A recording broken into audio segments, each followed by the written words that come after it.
move up. Because like, this is going to sound weird, but like most people, when they go to a nice college that's easy, when they have parents that are like, everything is going to be taken care of, they're used to up here, they don't understand the harsh reality of life. Once you're here, you get grit, right?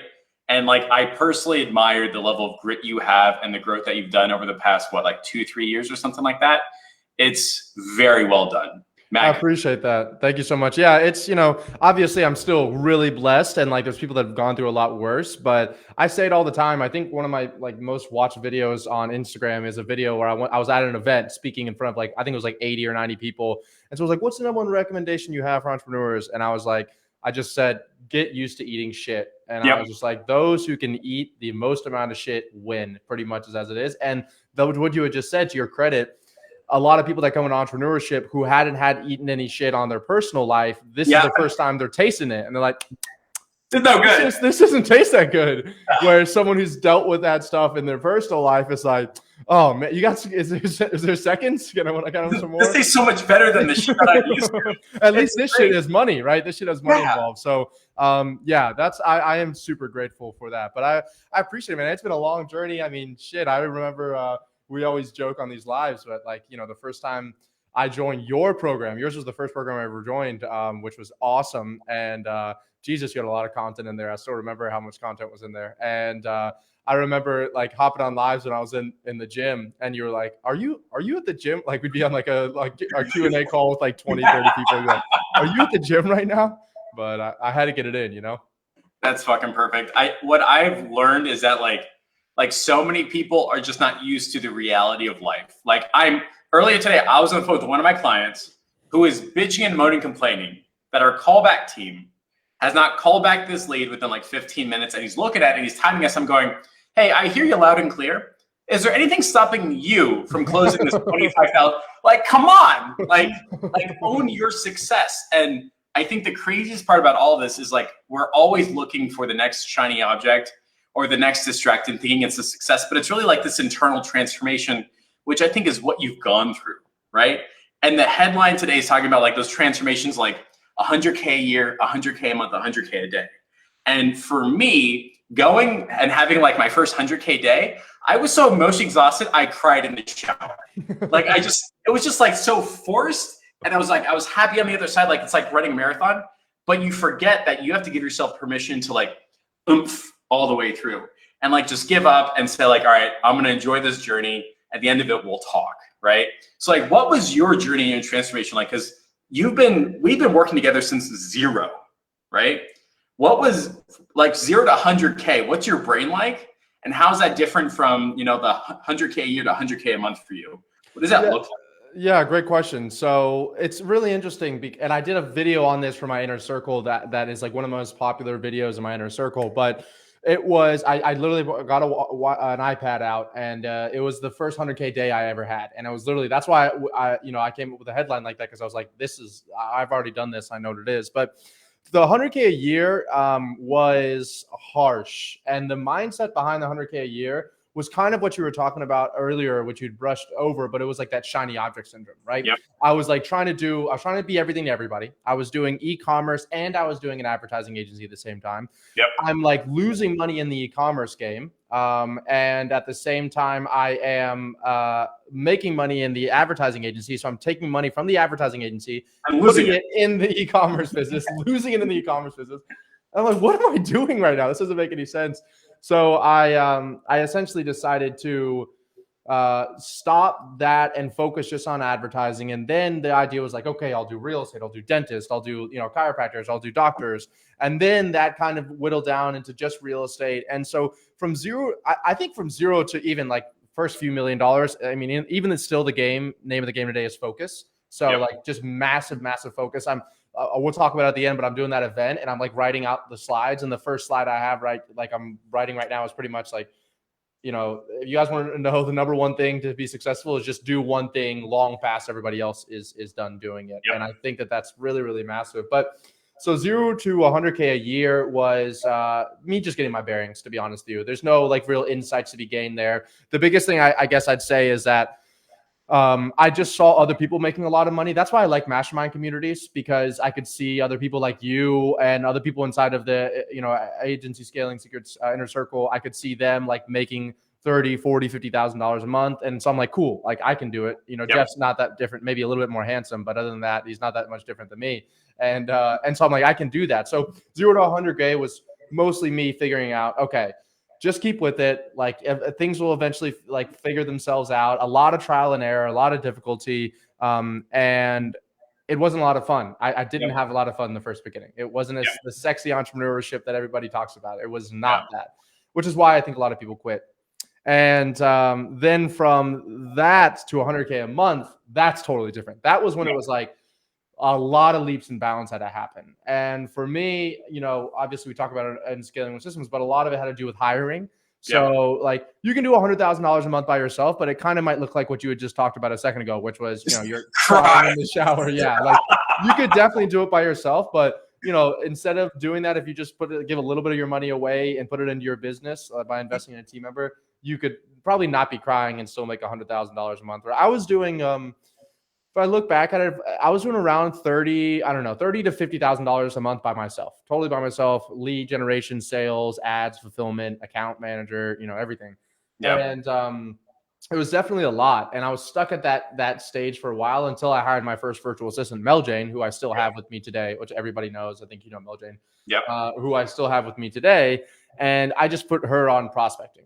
And one of the biggest differences from 0 to 100 a year to 100 a month was the focus on sales and setting appointments and taking appointments. That just became like my life. I mean, I had it tattooed on my forehead, and every day I woke up, if someone in my company wasn't doing one of those two things, something was really broken inside of my business. Like whether it was my VA setting appointments and me taking appointments, or it was me setting appointments and taking appointments. But the name of the game in the very beginning was literally just getting on the phone with as many people as possible and making as many offers as possible, which is why we did cold email, cold LinkedIn messages, whatever else it is. But a lot of people, I think the issue that a lot of people have, and I'm generalizing this, but I've worked with over 1,500 entrepreneurs right now, is that number one, they focus on the wrong stuff in the very beginning. So they're more focused on like, hey, how do I have the best logos, or how do I have the best website, or hey, what is this person doing? What's that person doing? What's this person doing? Jeff told me to do this. Ravi told me to do this. This person over here told me to do this. This person over here told me to do this. I'm going to do everything at once, right? So the way that I usually boil it down is a feedback loop. So I like to say, hey, choose one thing, take some action on it, have enough time where you can get a reaction from the marketplace, and then adjust accordingly. So cold email, send it out. Do you get any responses? Adjust it. Facebook ads, spend some money. What's the click-through rate? What's the cost per lead? Adjust, whatever else it is. But most people, they're doing 10 things at once and they're not tracking any of it. So they don't know what is happening anywhere.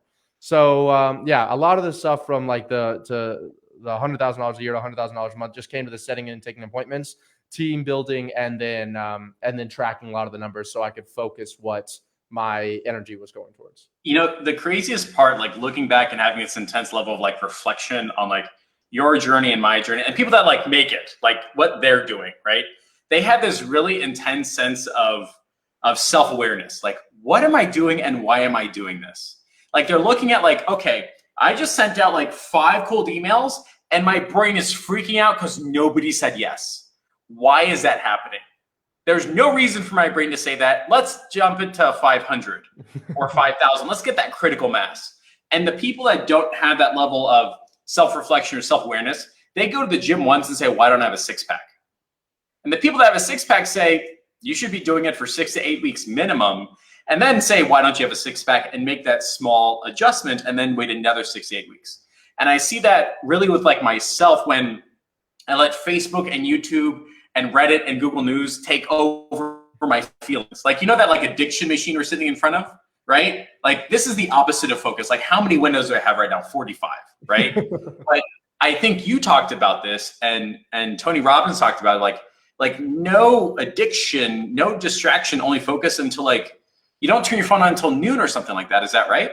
Yeah, I stopped, and I was having this conversation yesterday with my initiative members, but yeah, I think my number one recommendation I always give to anybody who has an inability to focus is like, number one, you had just named it. Like this little guy right here is going to be the end of like, all of you can't have this and run a business actually successfully, right? You can do what most people do, which is they go on there and they post on their Instagram, they get a bunch of likes. That literally scientifically gives you a dopamine hit. You think you're being productive, but in reality, nothing's happening. There's literally zero productivity going on. So one of the biggest recommendations I have for people is like literally, I know I have this on me right now because it's after 12 o'clock, but I turned this on do not disturb. I turned off all notifications on here. I have 0 notifications on my phone ever. No calls, no text, no Slack, no Facebook, no Instagram. That's the bare minimum you should do. But on top of it, I sit down on my computer and I don't open any of my channels until 12 o'clock. We call it the one thing. And I just sit there. A lot of the times right now in my business, it is scripting and shooting YouTube videos, which is really hard to do. It seems like it's easy to do, but it's really not that easy to do. So scripting and shooting YouTube videos, or it could be like looking at KPIs or hiring team members or dealing with stuff that I really don't want to do.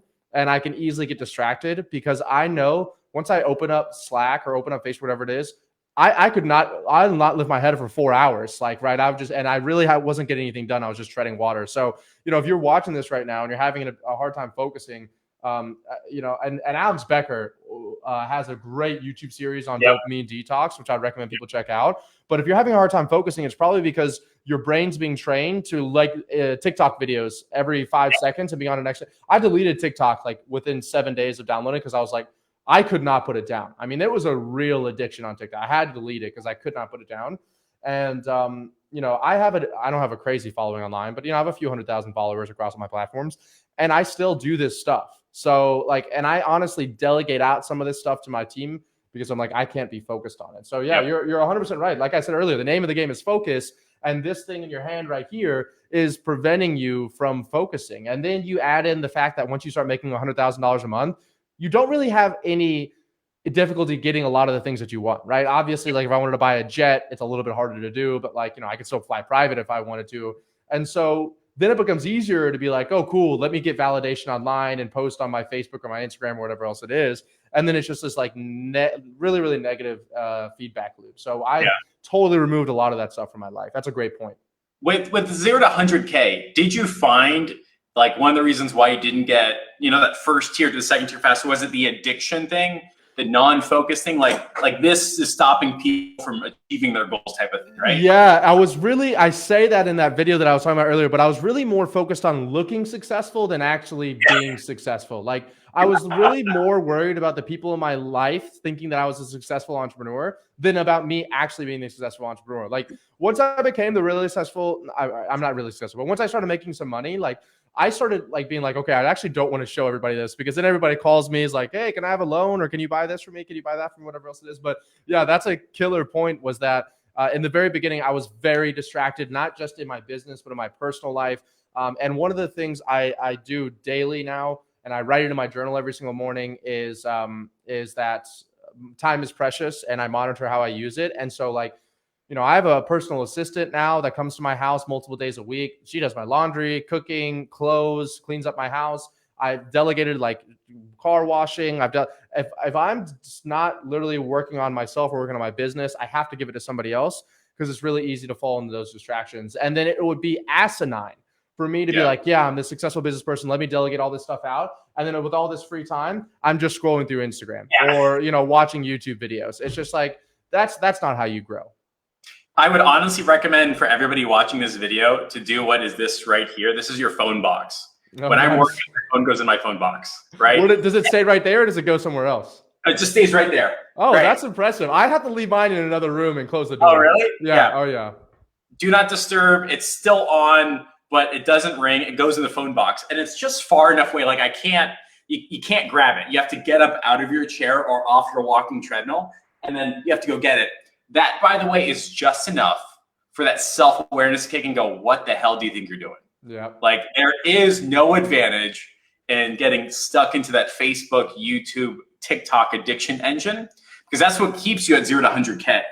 Like everyone is running around town saying it's like, oh, I need this magical ad, or I need to have this. I know how to do A/B tests, or oh my God, if I just did this, it's like, nah, not really. Most people can make $100,000 a year simply by having a little bit more focus and a little bit more skill and a little bit more prospecting. Is that right? Yeah, and we're getting relatively close to the $1 million a month mark, and so like for us, we're starting to focus like when I talk to the people that are at the $1 million a month mark, it's like, you don't even talk to those people, right? Like you can't even find them online. They have teams literally like it's unbelievable the level of protectiveness that they have on their energy. And so we're talking a lot about it, but it's just super important. And it's just that like you can't, and you described it well. The thing that you talked about there, having right there, it's called activation energy. So how much is required? It's a term in science, but how much is required for this catalyst to happen? So for you to actually go over there and get your phone, you would literally have to like maybe put your headphones down, walk over there and get it. And human beings are so mother effing lazy that they're not even willing to do that. Like it's crazy. They're not even willing to do that. And so you start paying attention to, okay, most of the world is just everyone is fighting for attention, right? Those apps are fighting for attention. Technically, Jeff and I are fighting for your attention right now, right? Everybody is fighting for attention. So if you try to think like I originally did, which was like, no, I'm this like, self-proclaimed, like, disciplined person. And I'm like, oh, I can have my phone with me, but I won't be using it. And the next thing I know, I'm like fucking aimlessly scrolling like an idiot on Instagram. And so you have to understand that a lot of these people are smarter than you. Like these are literally in the lab scientists trying to figure out how to distract you. And so some of the things that I did is turned off all notifications, put this in another room. Another thing that I loved is Facebook newsfeed eradicator. So I removed everybody. I haven't seen the Facebook newsfeed in years. I mean, legitimately years. 3 years now I haven't seen the Facebook newsfeed when I go to Facebook. The other thing I did I have 150,000 followers. I only follow 40 people on Instagram. So like I really lowered. I can go through when I go like this on my Instagram feed. Within 3 things, it's done. It's back. Yeah, it's literally back to yesterday. And then there's another extension for YouTube, which does the same thing as the Facebook one. So now when I'm doing all these YouTube videos, it started kind of replacing my distraction that was on Facebook, which was like, you go to the YouTube homepage and then boom, there's a thumbnail that the YouTube algorithm knows you're going to click on. They know you're going to click on it. And so they have this cool thing on the Chrome extension. I'll try to remember what it is, but I'm sure you can Google it, where it takes away the home screen and suggested videos. And now all of a sudden it's like, cool. And so it seems extreme, guys. It really does. But if you actually have self-awareness, I promise you're not strong enough. Like, 10 minutes here, 10 minutes there. You watch something really good. Next thing you know, it's 45 minutes later. You haven't done any setting appointments, any taking appointments. Yep. So this brings up my next part, which is the difference between from 0 to 100K a year and 0 to 100K a month, which is simply like here's just focus, prospect a little bit more, have a good time. Honestly, like it's almost never a fulfillment problem. That's what your brain is telling you. It's usually a prospecting problem.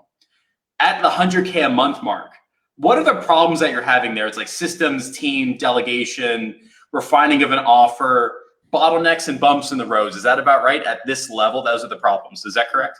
Yeah, most likely. I mean, you definitely start getting into the service delivery part, which is why a lot of people switch from like, the one-to-one to a one-to-many concept, or, you switch from being a general contractor, helping every single person that has a credit card, to like, hey, we only help these people. So that way you can delegate it out to somebody, right? And that's a really important part to focus on as well. Not only is it good to niche down so you can prospect and acquire customers more, but it's also you can get better results for your clients. And you don't have to pay so much for those results. Like if you are an advertising agency, if you actually look at creative agencies in New York and London and all that, they run at 5 to 8% profit margins because they take on anybody that clients that's going to pay them. And sure, they have $100,000 retainers, but because it's all this random custom work for everybody, they have to have $100,000 a year graphic designer, $200,000 a year media buyer, because everyone has to have the know-how in order to be like, okay, this is a custom problem. Let's give them a custom solution. Versus these really lean business models, which you know about, which we help our clients build scalable systems, where it's like, hey, for my real estate advertising agency, we just had a virtual assistant literally copy and paste a campaign inside of Facebook Ads Manager. Literally, I had a campaign called Master Real Estate Campaign. Copy 300 campaigns running in one ad. Now, this was before Facebook started getting real crazy. I don't know if I'd recommend it now, but 300 campaigns in one ad manager. They just copy and pasted. My VAs literally just managed the actual ads themselves. So it was like, hey, if the cost per lead gets above $10, then do a new image. And I just did an SOP for it. And so I'm making $150,000 a month working just with virtual assistants, 2 virtual assistants, which means that my profit margin was like 95%, right? If you take all my software, all that other stuff out there. So yeah, a lot of that at that point, if you ever want to be able to go above $100,000 a month, then it really does become a lot of its fulfillment and service in the back end. And then it becomes how complicated is your fulfillment and service, because a lot of people love to brag about revenue. Like I know certain people that are like, and you and I have talked about this at dinner the other night, I think, about certain people who are like, I make $1 million a month or $500,000 a month. And by the way, everybody here knows when I say I'm getting near the $1 million a month mark, I'm talking about cash collected, like literally money in my bank account. I've done the $1 million in revenue. I'm not talking about that. I'm talking about cash collected in my bank account, $1 million. And so that's the thing, that when I'm talking about $100,000 a month, I'm talking about literally you're collecting that amount of money from people, which means you're servicing, at least 10 new clients every single month if you're at $10,000 a month, if not more.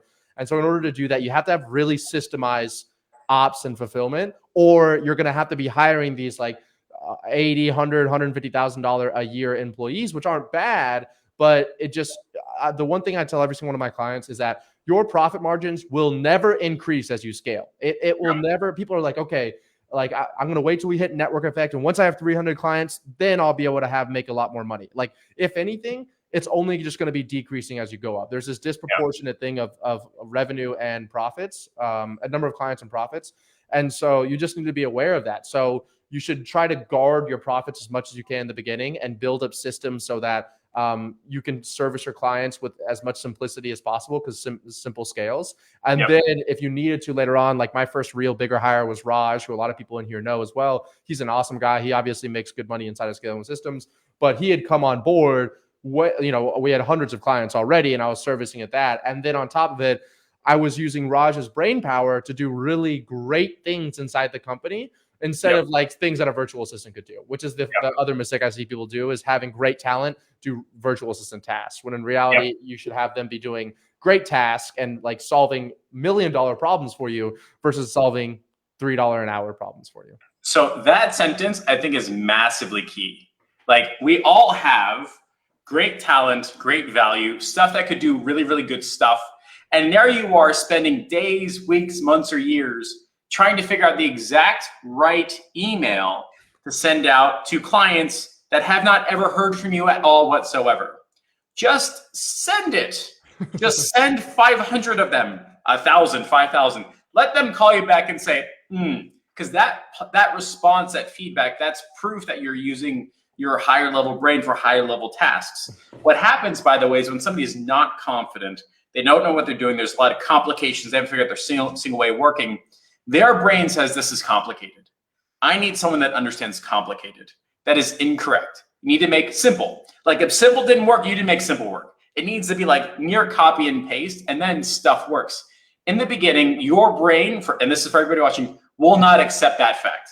You aren't there, you're gonna eat shit, and it's gonna be complicated and difficult, and then one day you'll be like, God, this is so simple, I don't know why I'm making it hard. And then that's part of like that key transformation where you look at the world and like, everything has a rule, I'm gonna figure out the rules of the universe and play by them, and one of them is simple works, and I'm gonna make a fuck ton of money because of it. Now, 0 to 100K a year, 0 to 100K a month. So let's talk about your 100K day. For me, that was my first in-person event. That's where I sold my first 10K package. Andrew Cruzy helped me out. Becker helped me out. Steph helped me out.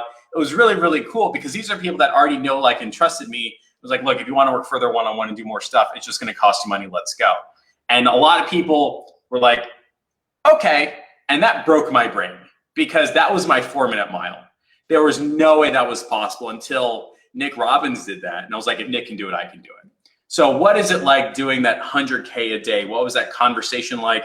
What was that brain trash like? What was that empowerment like? Like what was going on? Because I think your first 100K a day was a year ago, 2 years ago, something like that. It was about a year ago. It was like it was May of 2021 or 2020 actually. So and this is like obviously in the midst of a pandemic as well, right? Which was pretty crazy to me. So $100,000 cash collected was about a year ago as well. And I actually didn't realize it happened until a few days later. It wasn't until like I did the math together and I was like, oh wow, we did $100,000 in this one day. It happened to fall upon it. Now we've done it probably 24 times since then. So it's not like I'm not bragging, but it becomes more commonplace. But a few things that happen. Number one, you think that it's like this, like it's gonna happen, and then like balloons are gonna explode everywhere, and like your mom's gonna call you and like yes, like so everyone's like always like, all right, I need to get a $50,000 a month. I need to get $100,000 a month. I need to do $100,000 a day. And it sounds cheesy, but like this, nothing changes. Like I said earlier, like once you're making above, I don't know, let's just say $50,000 a month, like your lifestyle is not going to change a whole lot, right? So it's like, and that point, it just becomes the game, right? It's just like I play this for the game at this point. I just love this. I love learning. I love competing. So for me, that's one of the main reasons I continue to do it. And obviously, I love serving. But for the $100,000 a day thing, like I said, I didn't really realize I did it the first time, and then after that, I noticed that we did it. I think for me, I didn't really have that moment that you did, where it was like, holy shit, like I can't believe this, like in the shower crying, because we have a whole team now running it. And I write almost every single day in my journal. I write gratitude, and almost every single day I write about how grateful I am for the team that I have, because like I would not be able to do any of this stuff without this team, right? Like, so I could have a few sales reps close a few deals. We got a person join the initiative. And then, that's not even including my advertising agency. All of a sudden it's $100,000 day, right? Cash collected. So I think one of the biggest brain trash things is thinking that like you have to have this totally different, everything has to be different to hit $100,000 a day. And realistically speaking, between $100,000 a month and $100,000 a day, you probably won't have a whole lot difference. I do think there's different stages in business, but if you have made it to $100,000 a month and you're not like going to kill yourself because you actually have good systems in place, then the $100,000 a day isn't that different. Usually you just need to add in time, and you need to add in more prospecting. And the first one of those two things is just something that no one talks about, including me. Just because like if I was like, hey, join Scaling Systems, work with me and you'll make $1 million like in the next like 18 months, then it's like I don't really know if I want to do this, right? Like because everybody wants like the 6-minute dinner and the 90-minute abs. And so one of the things that I continuously have to remind myself, like when I wasn't hitting the $100,000 a day, and if you're listening to this and you're trying to get to the $100,000 a month, it's just some people forget to add in the concept of time. Like it's just like it's super simple. But it's okay if it takes a little bit longer. I guarantee you, my first 8 months in business, I did $3,000 total revenue. Like so it is okay. It just takes a little bit more time. Now, obviously, you can do things to speed up that process, like working with people who've been there before, or doing more prospecting, whatever else it is. But like I said in the very beginning, if you just don't quit, it'll eventually happen. Which is why I know that I'm eventually going to do $1 million in a day. There's no doubt about it in my mind that I'm eventually going to do it. And now I know, like okay, cool, it'll happen. And that'll be awesome. And then it'll be over after that. And it's just straight back to work. I was talking with Becker, who did my event. I think Becker's doing yours event. I'm so like mind blown about like how he's like progressing up and up. And he asked me this question, like, Jeff, like when you do like $100,000 a day, like where are you going? And I was like, home. Yeah. He's like, no. Like, yeah, man. It's like, it's got to be treated as like a normal up and down, because what happens, and this is for everybody watching, like this is going to be your life, like revenue and problems and all that. And when you overemphasize up here, the natural reaction is to overemphasize down here. So if you just smooth these out, everything becomes a lot easier. It's not that big of a deal. We lost a client, no big deal. Oh my God, we just made $3,000. Not that big of a deal. Like stuff smooths out, and then your emotions and your process and your progress just flat out work. And you don't get stuck on like the red dots that come up. You learn not to be triggered, and that really, really helps. So you mentioned something really, really interesting, which is at one point you had your real estate agency, and it was a copy and paste. Oh my God, this is perfect. I'm printing a Lamborghini every 6 weeks. Cool. And then I remember I tried messaging you, and then your profile was banned. And then I had to call you, and you're like, yeah, my profile is banned. And I'm like, man, that's got to be like a fucking stressful event. Like, you literally have your entire line of business with one source of fulfillment, one source of ads, leads, which is Facebook. And then overnight, it disappeared. Is that correct? Yeah. And it was like an eye-opening experience for me. And you and I were having conversation. I dropped off the face of the earth. And then ironically, you and I were having another conversation. And I finally got at least my Facebook profile back. If you remember, I was on the phone. I was like, yeah, Jeff Miller, you're good luck. I was like, you're good luck. But yeah, so on to the second point there, as far as the Facebook is concerned, one of the biggest mistakes I learned, and I tell my clients, is not to be platform dependent, right? So one of my good friends runs a SaaS company, software as a service, runs a LinkedIn automation company. They're doing well over $700,000 a month. when LinkedIn just changed their algorithm, which happened about 30 days ago, in case anyone here is using the automation and you're like, why is it not working anymore? It almost put him out of business. He dropped down to $50,000 a month and almost instantly, like 85-90% of his revenue gone within 2 weeks, right? And that's because he's massively platform dependent. And that was my lesson that I learned in building my first business, was that I was so dependent on Facebook.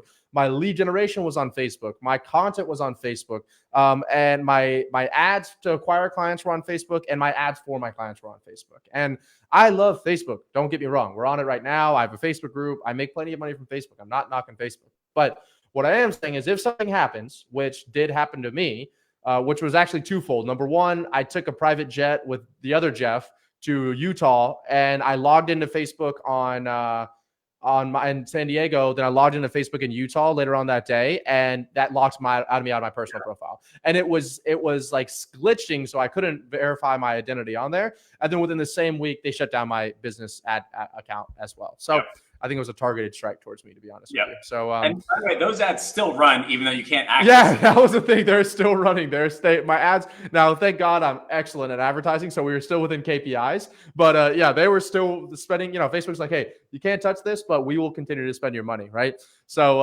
and my credit card was attached to like 30 different vendors, so I didn't want to cancel it. So, long story short, it was a CF, if you know what that is. And I was like, oh my God, like I don't know what I'm gonna do.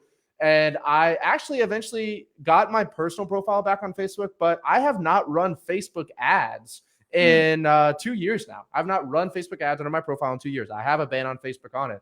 And most people, if you say they can't run ads on Facebook, it's a nail in the coffin. It's literally a death sentence for them. But we go back to that kind of eating shit that you and I talked about at the very beginning of this. And I was like, okay, cool. So we were doing, like, in my advertising agency, a few $100,000 a month. My coaching program was starting to get launched off the ground at that point. So I'm doing almost $500,000 a month. All disappeared almost overnight, right? Yep. And so immediately I'm like scrambling to try to fix it. But that was my first taste of like being platform dependent. And that started opening my eyes as far as like, okay, what are real assets inside of a business? Well, real assets, number one, is like emails, right? So an example was I used to just generate client leads, like try to acquire new agency clients, but I would send them straight to a video sales letter without an opt-in page, because I was like, hey, I don't want to have to add any friction. I just wanted to watch my sales letter book at a time. Except for, if it converts at 5%, then you're only getting 5 emails that book a time with you out of the 100 people that you're paying to visit your page every single day. So I started looking at like, what can I do to build some real assets? And that's when I started looking into building an email list, which I have a 60,000 person email list right now. I started looking at diversifying my traffic. So I actually don't run, my advertising agency runs 0 ads on Facebook right now. I mean, it's like guaranteed if we touch it, like it's gone tomorrow. So we run all on YouTube. We're almost at $700,000 a month in ad spend on YouTube right now for my advertising agency in the PPL game. I started building a YouTube channel as well, because I'm like, okay, Facebook's too volatile. Let me have a YouTube channel, all while I built a Facebook group at the same time. And I started building, like, call me crazy, like blogs, so I could start ranking on Google as well, so I could have assets there also. And so, yeah, the biggest mistake that ever happened to me, the biggest lesson I ever learned, like the thing that almost cost me everything, was getting banned off Facebook. But the cool thing was that I was, out of our group of entrepreneurs, our friends, I was really one of the first people that I know of to have the real hammer ban come down, where it's like, you are not ever running an ad again. If I ever see your face, we're shutting you down immediately. I was like one of the first people to see that. My competition's negative spend more and more money, and whether I think it's fair or not, that's the way the game is going. And but because I was the first one to do it, I was the first one to adapt instead of holding my cards. And that's why I have a YouTube channel with 10,000 subs that makes us, a few $100,000 a month just from YouTube, from bringing in new business every single month, right? And then I have my my email list that's grown quite a bit as well, and my blogs I've been putting out content on. I've been getting on podcasts now. So I used to just, I was in this lane where I thought Facebook was the only way to make money because that's what everybody talked about. And then after that got cut off, I was like, all right, well, let's see what the other options are. I invested in some other coaching programs, whatever else it is. And now I have a really, we call it a weather the storm portfolio, right? That's what Ray Dalio calls it, where it's like, if Facebook were to shut down, if YouTube shut me down, I have other channels as well. And so a lot of people watching this are not even going to be like, they're like, oh yeah, that's a good lesson. And they're not even going to do anything about it, right? Because the pain's not great enough. But wait until you get slapped in Facebook and you get banned, and then you're like, oh, that Ravi guy was right. You know what I mean? That happened to us. I got baby banned when I was I was presenting at Ross's Baby band. Tampa. Yeah, baby band. Like, I was banned for like 72 hours. And the way I got banned is that they just removed everything. Wow. My personal profile did not exist. My messenger did not exist. I disappeared from this group. Like there was no intro post. Everything was gone. I remember that. I do remember that. Yeah. Removed from the internet, right? And I set the second profile and I was like, hey, no, this is really Jeff. And then all my friends reported. I was like, no. I couldn't access nothing. And I got banned for 72 hours. But that pain wasn't enough, right? I just had to wait it out. All right, I'll take a mini vacation. Then my business partner got banned. And then all the accounts she was running got banned. Oh my God. It was a typo. It was an oopsie days. I was like, Facebook, that's the sign. That's what's going on. And since then, we've diversified. We're experimenting with AdWords, YouTube ads, Google My Business, reactivation campaigns to spread the love and have different fulfillment or ways of fulfilling. Because Facebook will always have its ups and downs. And you know what happens is we always end up making excuses. Yeah. Like, you know what? It's the algorithm today. No, there's Super Bowl. It's the political election. That's not acceptable anymore. Like you just would it be okay if FP&L was like, hey, sorry, there's bad weather? No, that's not okay, right? And if you really want to run your business as reliable and dependable, you can't rely and depend on an unreliable and undependable source. And I believe Facebook for local lead gen and even in the pay per lead game is not as dependable as we grew up, as we remember it. I know that Google is now trying to be massively competitive. Yeah. And I should just put my business, and everybody on here should put their business in a position of saying we should take advantage of that competition. And so now we're experimenting with YouTube ads, AdWords. We're doing like emergency campaigns and we're doing all sorts of fun stuff. I remember you and I talking about that at dinner. Yeah, the emergency campaigns. Yeah, and it works. And we're just part of my brain is going, what if we just stopped doing Facebook? What if we went all the way over here? What would happen? And now we're experimenting with that. We don't do turn off. We'll do 10% at a time. But from what I'm hearing, you getting kicked off Facebook was probably one of the better things that happened. Is that right? Yeah, and it's also, a lot of people may not be thinking of this, but it's also there's a great book called Built to Sell, which I always recommend people read. But you should always build a company like you were going to sell it, because first of all, you want that option later on in case you ever want to do it. And second of all, if it's built to sell, that means it has to have value to somebody else, which means that it's intrinsically valuable, which means you're going to build a great business. And so the other thing is that I've actually spoken to one of my business coaches. He's exited 2 companies for 9 figures. And when I started talking about my profit margins and all these things going on, 2 things that he brought to my attention right away, which just slapped me. I thought I was hot shit. And then, he did his job and just slapped me in the face. This was back really when was mostly on Facebook. And he said, number one, over 70% of your new clients are coming from paid ads, right? Mm-hmm. So all your new business is coming in from putting in money and getting out money, which is not terrible, except for, like we had just said, what happens if that source goes away? What happens if that dries up? That is a red flag for someone trying to acquire your business, that all of it's coming there, right? So that was number one. And number two was just that kind of on the same side of that was that we were all on one platform to also service our clients on the app. Yep. So not only our acquiring was on Facebook, but our fulfillment was on Facebook. And so he brought up the same question. And I was like, damn. And so then we really started, that's why I started getting on podcasts. I started creating a YouTube channel. I started trying to do weekly emails. And there's so many other benefits that are attributed to that as well. Before, for example, my cost per acquisition for scaling with systems was a few $1,000s to acquire someone. Now, even though it's a more expensive program than it was 2 years ago, it's less than $1,000 because a lot of our ad cost is cut in half because of all the different content that we bring people in. YouTube's bringing in a bunch of new clients for us, which we're not even paying for. So it actually makes your business more sturdy, more sound. And once again, everyone's like, I'd rather just pay money. And I know plenty of gurus doing 8 figures that if they lost their Facebook account, they would shit their pants. There's nothing that they would do. And do I think that I would be, at the $1 million a month faster if I had Facebook ads? I'll be honest with you. I probably do think I would. But I also know I'd rather have learned it at $100,000 a month, $100,000 to $300,000 a month and adjust at that level than to have all of the expenses and team and everything of $1 million a month company. And all of a sudden we just lose our main traffic source. That's a lot scarier. So sometimes you think that you're getting gypped, but it's maybe obviously working in your favor. Like if you're gonna get hit fast and get hit small, so you learn how to block. Exactly. Yeah. Exactly. That's awesome. Well said. Yeah. So is that stuff you're bringing into your upcoming in-person event? Because I know you rented out, I think, the most expensive part of South Beach on the most expensive roof of South Beach. Like I've been there. I'm like, I know that's expensive. But you got 200 plus people coming up. Is that what you're talking about in your event, or what does that look like for you? Yeah, so like you had said, you shout out to Iconic. You brought him up earlier. Yeah, you know that guy likes to spend money. I'll tell you that. I had a call with him yesterday, and I messaged him on Facebook, and I was like, "Hey, first thing I want to talk about on this call is how we doubled our budget that I told you in the very beginning what I wanted to do."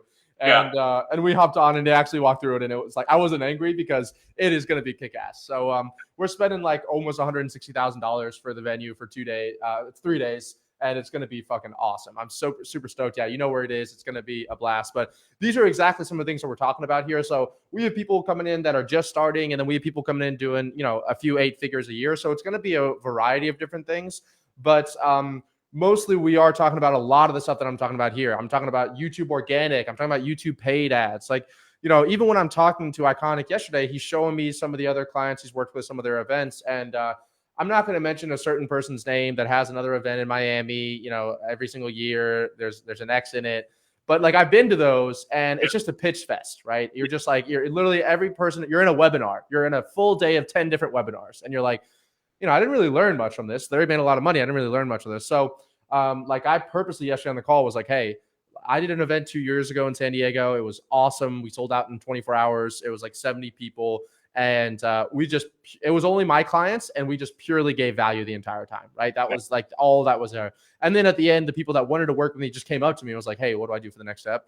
And so that's the plan at this event. We have a networking dinner on Thursday night. We're going to have a bunch of exotic cars. There's going to be an open bar. We're going to be walking around, meeting a bunch of people, networking. And then Friday, Saturday, full day, literally from 9 a.m. to 6 p.m. Like I said, the cars, it's over on Miami Beach, on the water. You can see the bay. You can see downtown Miami, which is beautiful, open air. And we're going to be talking about pretty much finding product market fit, creating assets like sales letters and advertisements and, copywriting skills. And then we're going to be talking about virtual assistants, hiring a team, like, back-end fulfillment sales guys, how to ramp them up. And then we're going to be talking about a lot of the organic strategies I was talking about a second ago. So YouTube organic, diversifying. And the final thing we'll end on, which is something that, is really random here, but probably a question I get every single day is like wealth preservation and like investing, right? So like crypto, I have a multi-7-figure crypto portfolio, right? Real estate, stocks, what are you doing with your money? And that's some of the stuff I leave for my clients that pay me like $50,000, but I'm going to be giving it literally all away at this event. Absolutely love it. So what I've heard is that you've got 2 more tickets left. Is that right? I do have literally no scarcity involved whatsoever because of COVID. We can only have a certain amount of people there, and we legitimately have 2. I don't even think we have any VIP left, just 2 tickets left. So for everybody watching, I'm going. I know that people who are like much bigger than me are going. I know people that are much smaller than me are going. Because honestly, we just need our brains broken. And the easiest way to do that is actually to sit with proximity next to and just like see and touch and be like, okay, if that person can do it, I can do it. And so when you think about like the 12 months of learning you could do like an online or a course or coaching program, it's like 12 hours of learning. It's the same exact experience when it comes to an in-person event. And Ravi, I think you've got something that you're willing to incentivize somebody's like that's on the fence, like, all right, just come on and do it. Is that correct? Yeah, so just like Jeff had said a second ago, someone asked, I saw in the questions here, like, how do you meet people like my roommates that I had before, the people that I spent all my time with, they're all from masterminds, all from in-person masterminds. I've met this Jeff at an in-person mastermind. I went to his events, a few years ago. It was awesome in Atlanta. Yeah, it was a blast. I met Andrew there. I met a bunch of other people that I'm really close friends with.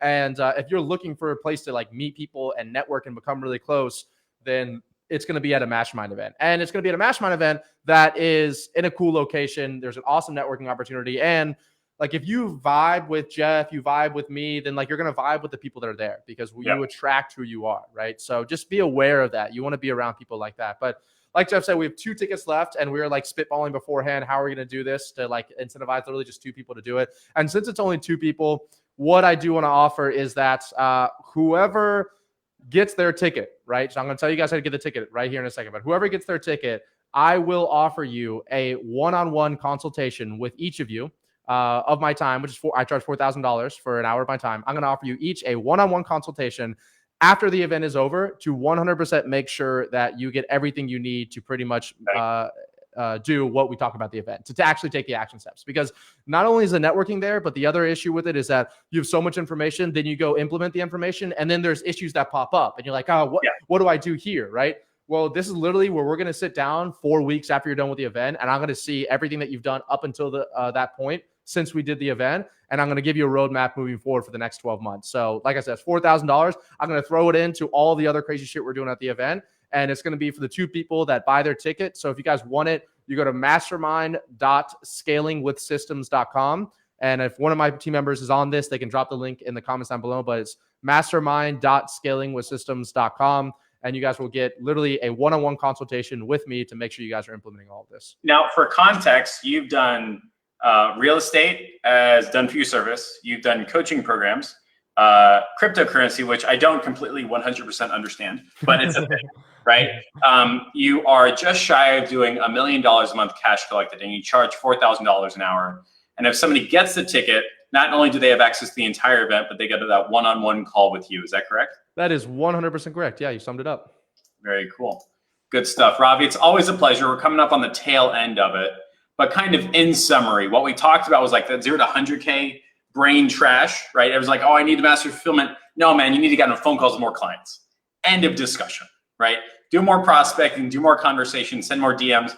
I don't care. Build out your cold emailing prospecting system. What we're now experimenting with now is like a niche agnostic prospecting system where you just have to change the verbiage. And it's like, yo, just give me a list. Let's go. Everybody's going to get a follow-up whether they like it or not. I love that. Right? And within, like we did the numbers, and in 1 hour, we can prospect 4,000 individual clients 3 times. I'm like, oh my God, like the scammer in me is having a great time. And we're setting appointments from it. For my appointment guy, I'm like, this is beautiful. And that's prospecting, right?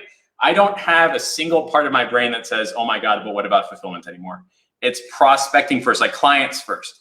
If your brain is saying, but I need to have the thing, that's your grandfather's economy. And maybe your brain won't let you get through it. So go on, have a good time, figure it out, but get back on prospecting.